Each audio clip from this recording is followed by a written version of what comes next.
So we're sitting here today, eagerly awaiting some questions from our wonderful patrons, giving us some feedback on social media.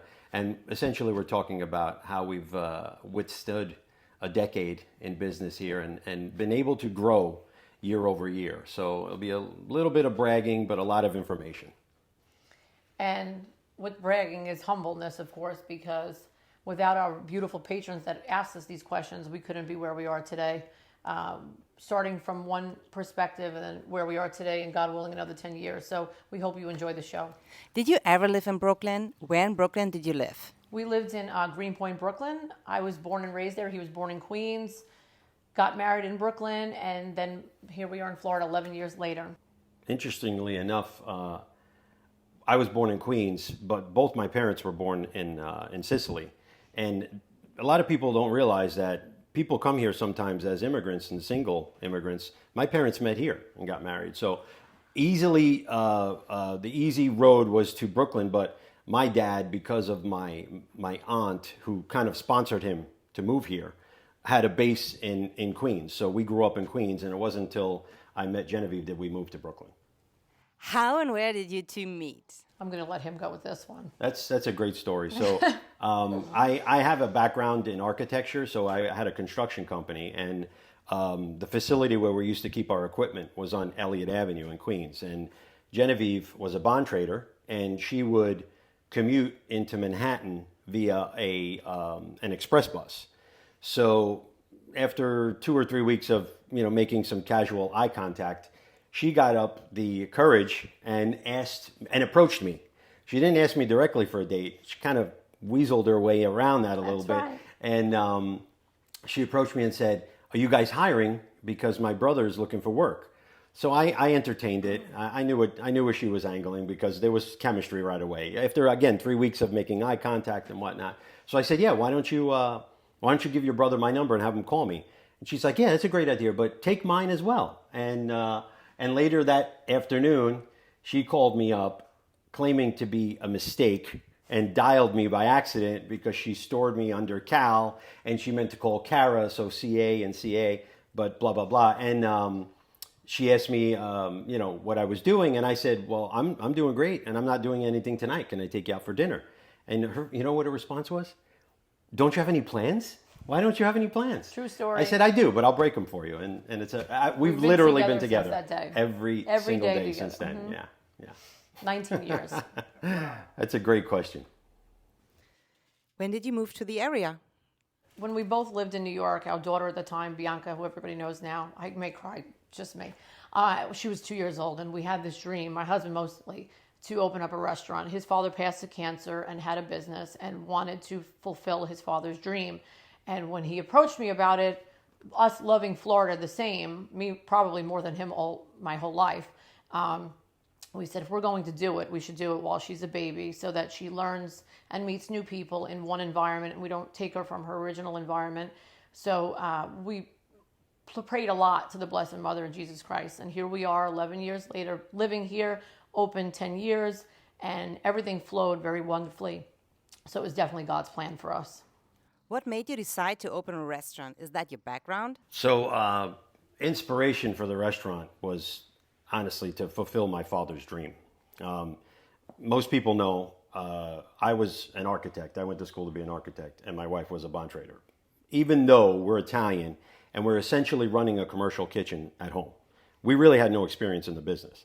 So my dad, in the late 70s, experimented with pizzerias, and it was a dream of his. Unfortunately, it didn't really pan out. He was able to start a business, and in the fire, actually took it. And for whatever reason, which I still, honestly, it's kind of like a family secret. No one's ever really told me why they couldn't reopen the restaurant. There was a lot of cloud around it, and it could have even been financial. Maybe they didn't have the money to reinvest again. So from that point, I made it a goal of mine to eventually do that. And we moved here after a vacation, by the way. Genevieve pointed out, we came down on a vacation. We picked this from a map. We had nowhere to go one year. Okay, we were looking to take a week off, and she has an aunt who lives in Cape Coral. So we said, all right, let's go to Fort Myers for a week. And I will tell you that at that point, It was maybe 3 or 4 months, and we invested in a condo here, and we were coming down 5, 6 times a year. And then from that point, immediately started talking about moving, and we didn't do that for 5 years. And the inspiration, the kind of pressure was Bianca, like Genevieve touched on, was Bianca starting school. And the last thing we wanted to do was have her start school in Brooklyn and then move and transport her. So that kind of pushed it together. But the restaurant, 100% inspired trying to fulfill a dream that my dad had. Why Fort Myers?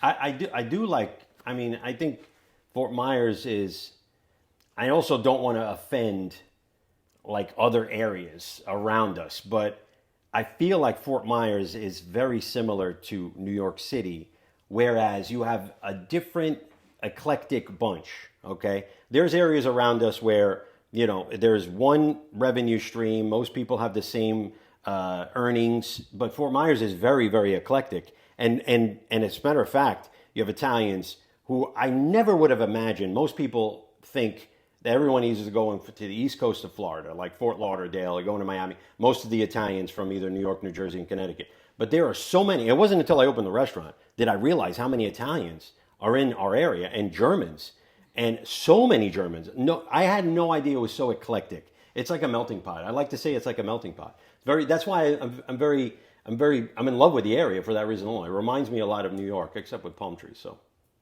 Very diverse. diverse. Beautiful people. That's the one thing that we Yeah. can consistently say. The people here are so beautiful. I We're honestly- very happy we picked here. I honestly, if I could hit the rewind button and do it all over again, I would pick the same place. There's no question. Yeah. What's your favorite thing about your restaurant? My favorite thing about the restaurant is how people come in, and I get to entertain them, and I get to feed them. That's the Italian at heart. Everyone knows, if you've been, even if you're not Italian, if you have a friend who's Italian, have been to their grandmother's house, they want to feed you. So that's my favorite thing about the restaurant. I get to do what I love, and I get a great reaction, and so that's pleasing in my heart. That's my favorite thing about the restaurant. Mine, I'll say, is the people. I love being on the other side of it. As many know, I'm not the cook. Do not know how to cook. But I love to talk to people. I'm the social butterfly. My husband and my daughter always tease me because I talk to everybody. No matter where you're from, who you are, even if you don't speak my language, I'm trying to speak to you. So I think my favorite part would definitely be being able to speak to people like they're my family. What is your most favorite memory of the last 10 years at Brunos of Brooklyn? So my husband and myself and my daughter Bianca discussed this to pick two of our favorite memories as a family. The first one was during Hurricane Ian, and most would say how, and I would say because that's what humbles you. When you see people of all areas come together as a family and work together for the greater good. It was very hard to watch people suffer, and we worked really hard to make sure everybody felt like they were home. It was recognizing that God puts you on this earth for purpose, and to be his hands and feet through all times. And I hope everybody knows that that's what our intention was during Hurricane Ian. It was really hard. We just bought a building that is being renovated for the new location, and we had loss, like many, many people, but we had so much more gain knowing how we were able to help people that really needed it. So for me, that was definitely one of our most rewarding, as well as my daughters, as well as my husband. As a family, we said that was our number one. And then number two. So I have two, and they're really diverse. One gets me emotional, and then the other one actually makes me super happy. So a while back, okay, and people have been coming to us for a decade. They know I used to have hair. Okay, I still have hair, but I was asked by Barbara's friends to participate in Clips for Cancer, and what you do is you basically have a person that has had cancer, and it's a child, and they shave your head of hair with respect to how they lost their hair during cancer. So Annabelle, who I came in contact with and has shaved my head ever since, was my candidate. She was in remission. The beautiful thing about Annabelle was she recovered, and she let her hair grow out and never cut it again. So Annabelle has hair down to her like mid back. So Clips for Cancer approached us, and we jumped at the. And if anyone, but you got to realize also, like it was all about the hair for me. I was very happy and proud of my hair, but to remove it was great because now I'm taking something that I love. So I'm really I'm really doing something that means a lot to me. And I keep it going all year round, even though we only do it once a year.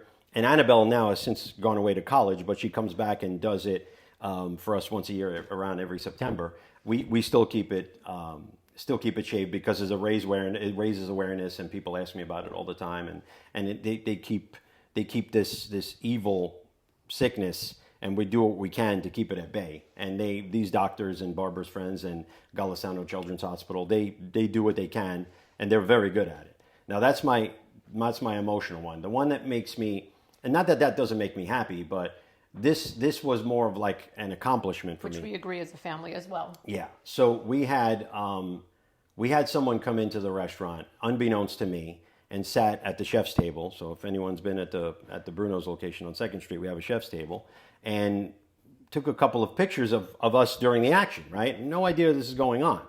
So a couple of months later, this artist comes with this beautiful painting that he made by hand, and we have it on display over there. So Shah comes, and this is watercolors by Shah, who's a very, very accomplished artist, is showcased throughout Southwest Florida.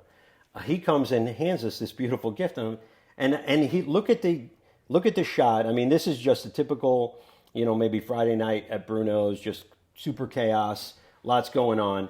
So he took the time out of his busy schedule and put his talents and to showcase what we're doing there, which is such an accomplishment for me. I mean, just to have the attention of somebody of that caliber is a win in my book, and that's just a super. In the 10 years, I think this is a big deal. Actually, there was one more that we discussed, now that I'm thinking about it, as a family. So we have 3.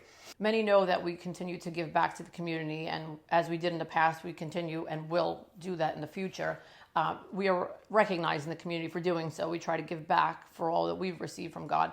And doing that, we do it for making people feel very happy. But on our 5-year anniversary, the Honorable Mayor Henderson awarded us with the key to the city of Fort Myers, which for us we're still taken back by that. We have it on our wall. We will showcase that forever. That was such an amazing experience for us as a family to be witnessed and recognized as givers to the community and supporters, and we are so thankful for our Fort Myers family, and that was a tremendous recognition for our... That's a major accomplishment because, coming from New York City, you get the key to the city if you've done your share, to either better the city I remember the feeling, actually. It was at our 5-year anniversary party. We had a big block party outside. In celebration for children with cancer. And it was a Clips for Cancer event. And then, Randy Henderson comes over with this object in his hands, and he asks for the microphone.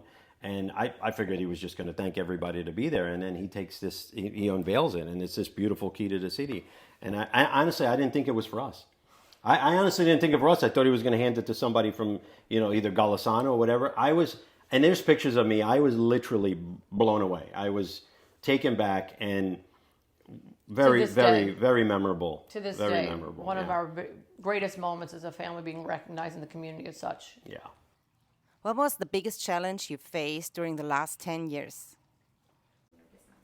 You want to give one The last 10 years, actually, the first 5, maybe because I expected it to be extremely difficult and all the odds against you, So we did this with everyone advising us against it, by the way. Everyone. But, when you have a passion in your heart and you have a dream, or better yet, you have a duty to fulfill, because this was a duty to fulfill for us. My dad set off to do this. He was taken by cancer. So for me, it was going to happen. I don't care. It's going to happen. So everyone advising against us. Genevieve and I, borrowed and begged to start this company. Borrowed and begged, and then borrowed some more, okay? And literally put whatever we had on the line and then some. Okay. So we start this company and everyone's telling me, restaurant, you could pick anything else out of a hat and be more successful and have a better chance, a better rate of success. But I said, no, it's got to be this and it's got to be here. So we start this company, and maybe because the odds are high and the bar is so high and everyone's expectations are high, you know, we were expecting the worst for the first 5 years. And then it turns out to be we had a great first 6 months, and then we had a great year. And it really attests to ambition and hard work. There is nothing you cannot do without ambition and hard work. If you work hard, if you're ready to work 80 hours a week, and in the beginning, we opened at 6 o'clock in the morning and closed at 9 o'clock at night. Why did we do this? Because I wanted to see, where's the market here? Is it breakfast? Is it lunch? Is it dinner? I don't want to guess. I want data. I want facts. So we're getting up at 4:30 in the morning, and we're opening up at 6 o'clock here. I got, the first day, I have 50 pounds of bacon because we expected like the doors to get kicked in for breakfast. And we had a great breakfast the first day. We had a great breakfast the first week, but we had an even better lunch. And then the dinners, which we had never, and this is part of the humbling factor, we never expected this place to be. We knew it was going to be successful, but to be what it is today, never in a million. Maybe because we're humble, right? But we have to make a decision at some point. We cannot work, 20 hours a day. So we got to trim one and we got to extend another. So again, first 5 years, maybe were easier than we thought. But then the last 5 come. And everyone knows on this planet how the last 5 years, the last 4 or 5 years have been very difficult. And even today, like with COVID and all that stuff coming into play, have been more difficult for others than some. But I would say over the course of 10 years, the last 5 have been far more difficult. The economy, there's so many factors. There's so many factors that we're juggling. But in the end, I will tell you, in the end, I don't care what's thrown at you. It could be a 99-mile-an-hour fastball. But if you're ready to work hard, if you're ready to put in 80 hours a week, if you're ready to put whatever comfort level, that's the key, whatever comfort level you think you have, if you're going to put it on the line. Remember, Genevieve and I moved here with a 3-year-old and left all of our family behind. Most people, if they start something in life, they have that family support system that I can go home to my mom tonight and she can give me a hug and say, don't worry, tomorrow's going to be better. Nobody's here. It's her, it's I, and my 3-year-old daughter, and we started over. If you're willing to do that, and you're willing to work 80 hours a week and put every comfort level and have faith in God, I will tell you right now, you could build a rocket in your garage, fly to the moon, and set up a hotel there. That's what you could do. Anybody could do it. Yeah, I'll just add that when he says we gave up everything, I mean, we gave up everything. These are personal things that we want to share with you guys, because if anyone's willing to do it, you can do it. When we moved here, he said we sold everything we had. Cars, jewelry, and I mean everything we had to be able to afford this dream. So when he says there's a humbling and a bragging right, there's both, because it's humbling how we've gotten to where we are today with all of the things we had to do to get here, and a bragging right because everything we knew we gave up, and look where we are today. But there's definitely more humbling in this, because without the people that support us, we could never be where we are today. Our community has been the foundation for our business, and that's why we wanted to make this video, because without you, we could never be where we are today as a family and as a corporation. So we thank you so much for that. Yeah, and honestly, we need to acknowledge a very special person, because so Jen had this relationship with a coworker, okay? She knows who she is. I'm going to leave her nameless. But she has this special relationship with this coworker, and this coworker sees something in us. And when she hears about us exploring a move and investing in Southwest Florida, she approaches us and says, I want in. She had so much faith in us that not only did she invest, but she lent me my money to invest. Does everyone understand that she saw in us ambition and faith and a good enough qualities to put her hard earned money on the line for 50% of the investment, and then lent us the money that we were responsible for. Now, We are indebted to her. We're now on our own. well, I should say that not only did she do that, but then she allowed us, once we were successful enough, to buy her out. Yes. Okay? So she could have very easily said, you guys who you are who you are today because I started it, so I'm going to be with you and I'm going to ride this wave, for the next 25 years with you. But no, she gave us an opportunity to say, okay, you guys have built up enough.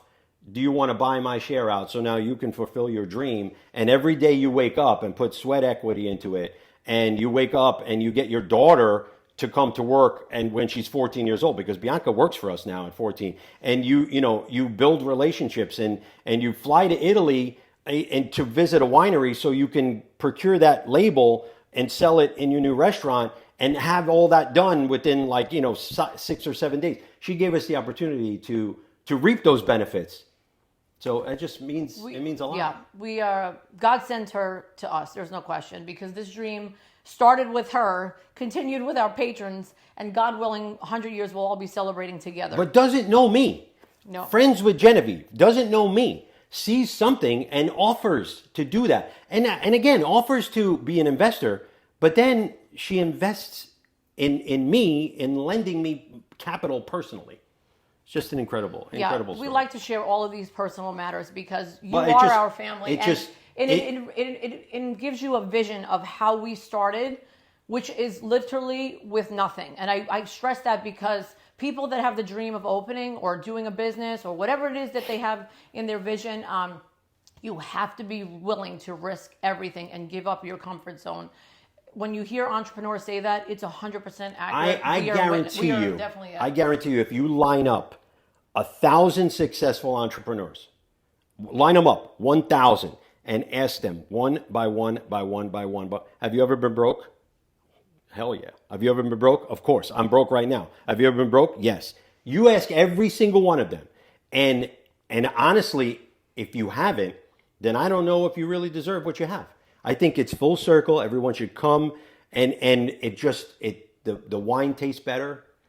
The steak you cut into tastes better. The car you drives better. Everything is just better when you've worked for it. It's your achievements. And if there's one person out there, and it's nobody's business, but we have to tell you the reason and the elements that were involved to get where you get. If there's one person out there that's inspired to go and go take your talent. Everybody does. I tell everybody, all the kids that work for me, that have ever worked for me, or even are interning for me, or working through the summer for me, whatever. I say to them, everybody does one thing special. Everybody does one thing better than everybody else on this planet. Go find what you do better than everybody else. And if you don't have any money to start a business to focus on that, then go find it. Go find it. Go dazzle somebody and go find it. And by the way, banks didn't want anything to do with us in the beginning. Mm-hmm. Banks, they didn't want nothing to do with us, nothing at all. Now they line up. It's important to understand also that don't take no from a bank. And if you need funding, everyone needs funding, all right? Unless you're independently wealthy and your dad's rich and is going to give you $1 million to start your company, you're going to have to go find money from somebody. And most of the time, for us at least, banks were not an option, okay? So if for those out there that have been denied, that have, keep trying. And again, like I said before, take that one special thing that you do better than everyone else on this planet, go focus on that and go pitch it. Pitch it to private equity, pitch it to your neighbors, pitch it to whoever, get a couple of dollars from a group of 10 different people. Find a way to do it. If that's your passion and that's your dream, fulfill it, because the reward, there's no dollar of value for the reward of achieving your accomplishment. And then when you're successful, then the banks will be calling you. Mm-hmm.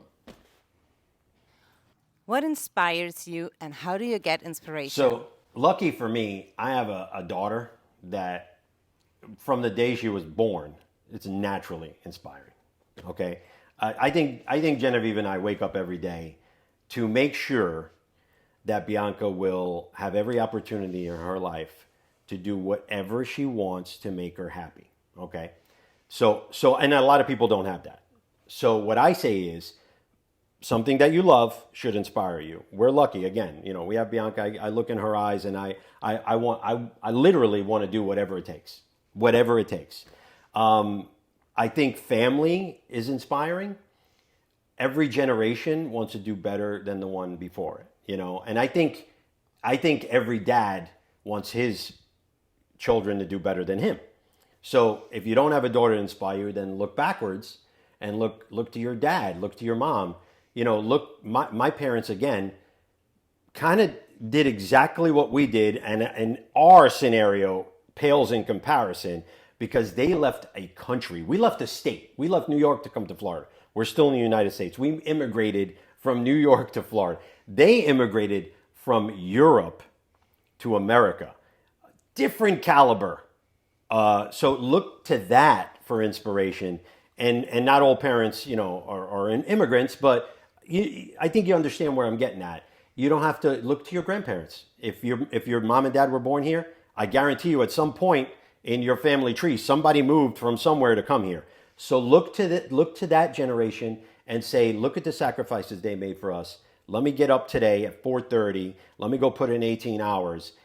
Believe me when I tell you, when you put 18 hours, you're going to sleep better at night, okay? Because you're dead tired. You're dog tired. So look to your generations either before or after. And then I'm going to touch on that in the inspiration about Bianca. The work-life balance. People ask us all the time, how do you manage it? She's number one.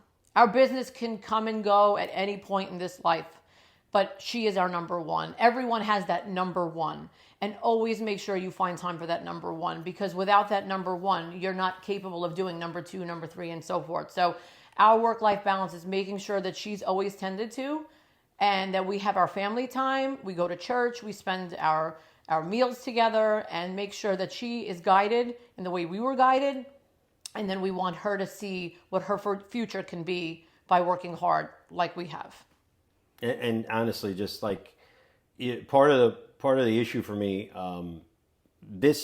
my life today was a little different than it was growing up in my house in New York with my parents. My dad would work a lot, and we would wait to have dinner with him. So if he got home at 7:30, we had dinner at 7:30. We got home at 8:30, we'd have dinner at 8:30. We would not eat without my dad. You want to keep those traditions going. This life that Genevieve and I are in now, that would be extremely difficult, or close to impossible to do. So what we do is we make sure Bianca's at the restaurant so we can have dinner. That whole tradition is important to keep alive, and adding to what we do, like on a Sunday, for example. First 5 years that we were here, after rolling thousands of meatballs a week at Brunos, guess what Bianca wants to do on Sunday? She wants to make meatballs. So even on the day off, we're rolling meatballs. Remember that? We have a video. We have a picture for you of her rolling her pork braciole. Yeah. We're fortunate now. My parents live here. We're blessed to have them here because it's great too. My brother's here, my nephew, my sister-in-law, so my brother and gets to see Bianca growing up, and we get to see my nephew grow up. It's nice to have our family here as she's growing up. But she has been witness to the most amazing people at this restaurant. They've watched her grow, and they truly have become family to us. Like, you all are our family. You know everything about Bianca, the plays she's in, and the her education. And we are so blessed to know that you care as much about her as you do us, and likewise. So that's and that's unique to this community here. Because that's not typical. I mean, we're blessed. I don't know any restaurateurs in New York City that have relationships with their patrons like we do. I don't know of any. And we have some friends that are in the business. I mean, everywhere you go over, you kiss hello, blah, blah, blah. You go eat, your pasta once a week over there. But nobody like intertwined, and vice versa. Not only do they, appreciate our personal life, but we appreciate their personal 100%. life. We have become closer to people here in this 10-year gap than in the 30 years that I lived in New York before I moved here. That's incredible to say. We've made amazing friendships. That's incredible to say. Amazing friendships. And I say this a lot, and I'll say it again. God brings you to certain people. I truly believe that. And some of the people that we have met along the way, there is no other reason but God has brought them to us, and vice versa. We are one big family here, and that will continue to be our inspiration to continue this business because we are there for their childbirths, for passings, and vice versa. And they've been there for Bianca's communion, her graduation. They showed up to her 8th grade play. I mean, it's more than a restaurant. It is a life. It is our life. We're approaching our 10-year anniversary in 4 weeks, and God willing, there's another 10 behind that. So we thank you so much for your continued support. We hope you enjoyed this video. Without you, as we said throughout this whole video, we would not be where we are sitting here today. We thank you. God bless you. Please stay tuned for a lot of new ventures we're working on, and we hope that you're along for the ride. Yes, absolutely. It just, if we were to thank everyone that we owe a debt of gratitude to, we'd be on film for the next 13 days. So just humbled to be in this position to talk about your ups and your downs. Okay, just means so much. And 10 years is a decade, and in the restaurant business, again, people throwing lots of fastballs at me in the beginning, said if you last a year, I think it was 6 out of 10 restaurants fail in the first year. And then, at the 5-year mark, if you're sticking around at the 5-year mark, chances are you'll be around for the 10. And once you hit 10, I mean, they told me you can exhale. I don't ever exhale, maybe in 30, but we'll always be working hard, ambitious, diligently, humbled, and just so thankful to be in the position to wake up every day and do what you love. I don't know if a lot of people on this planet can say that they wake up every day and do what they love. And to end, I have to say, our staff, to you, we love you. We are thankful for you. We know our patrons love you, and that has also been a tremendous family for us throughout the 10 years. Some have been with us for 8 years, 7 years, 4 years, and what have you. And that all of our new employees coming on board, welcome to the family. So that's funny. We should talk about that. One other item to add, because that was so rewarding. So we had an open house, put out on social media that we, obviously we need to hire some additional help. We had an open house. Bruno's on 2nd Street was full of people waiting to introduce themselves. So many.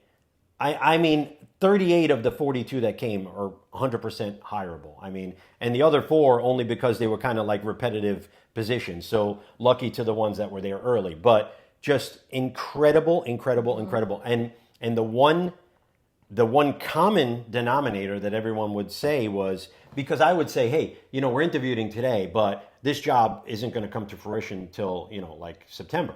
And they were like, well, it doesn't matter. We're going to stay where we are, because we're tired of working in that corporate environment. We want to feel like we're working with family. And I don't know, if word got around or if they have family members that have worked with us in the past, but this sentiment carried throughout that whole candidate list of 38, 42, whatever they were that day, and just humbling. And we treat everybody like we would want to be treated. I treat everybody like I'd want my daughter to be treated.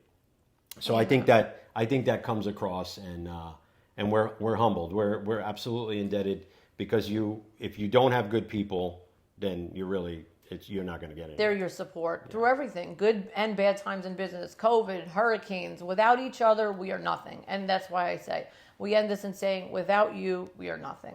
Thank you so much. Have a great day, and we hope you look forward to our 10-year anniversary celebration with you.